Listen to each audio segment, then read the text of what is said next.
Mesela iyi sınavda yok mu?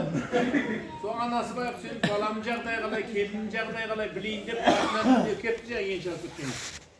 Esti aşık basa kelin açtı da oy mamam geldi dep iki betinden suyup yenesini karşı aldı da baykamay сұрақ koyup kança günge geldiniz dep.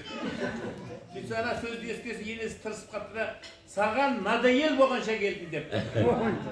Size kelin aytadi diye şay içpey ketesiz.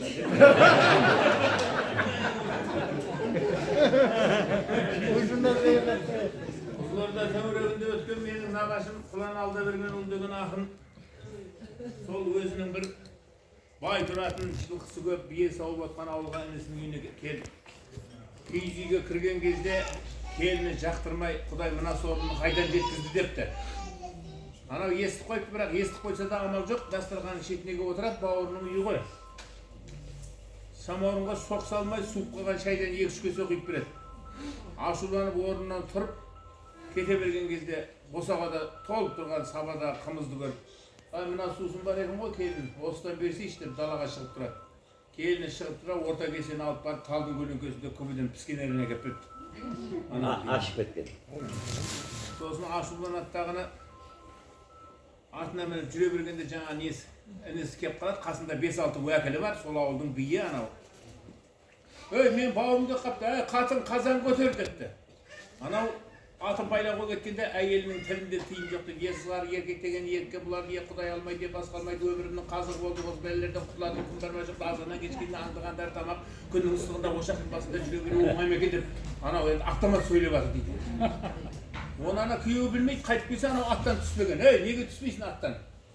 Бауырымның үйіне келдің, бір түнеп кет, сені ақын жырау деп мақтап жүрмін мен ағайындарым бәріне. Бір шумақ өлеңді айтып кет" дегенде ашуланып тұрған ақын былай бастаған екен: "Сөзімді тыңда енді бейнарынбай, жігітке дәулет бітсе көңілі жай, өліп кетсем сүйегіммен бірге кетіп, суып қалған келін берген 3 көсе шай" депті. Күйеуінің мәртебесін ойламаған, тексізді көргенім жоқ бұрын мұндай, қатының көргендінің қызы болса тұрмас беді айтқаныңды екі қылмайды. Көңіліңде өлең тыңдар күйің болса, үйіңе бір түнердей сыйың болса, бауырларың ешқашанда алыстамайды, қатыныңның тілінде тыйым болса деп. Әуелі осы сөзім қайдан шықты? Қансыз бесін ішкен шайдан шықты. Сабаңда толып тұрған қымызың тұрып, көбіңнен 3 күн тұрған айран шықты. Маңдайы ашылмаған сорыныма, "Құдай-ау, бұндай қатын қайдан шықты?" Осындай жүгіріп жүрген нас қатыннан ғалымдар артық деп жүр сұрған шықты. Сөйтсе ана келін орнынан ұшып, "Е, мынау мен айтып жатыр ғой." "Ей, сүңірек көз, орақ мұрын қотыр келін, шошаңдап тұра бермей отыр келін. Көзімше аяғыңды тыртырғасып қотыр болып жүрмеді бұсын келін" деп. "Мен білем, әкесі бұл келіннің кекілдеген, белбеуі өмірінше бекілмеген, көргенсіз адам тұғын әкесі де есігін жауып қойып етін жеген.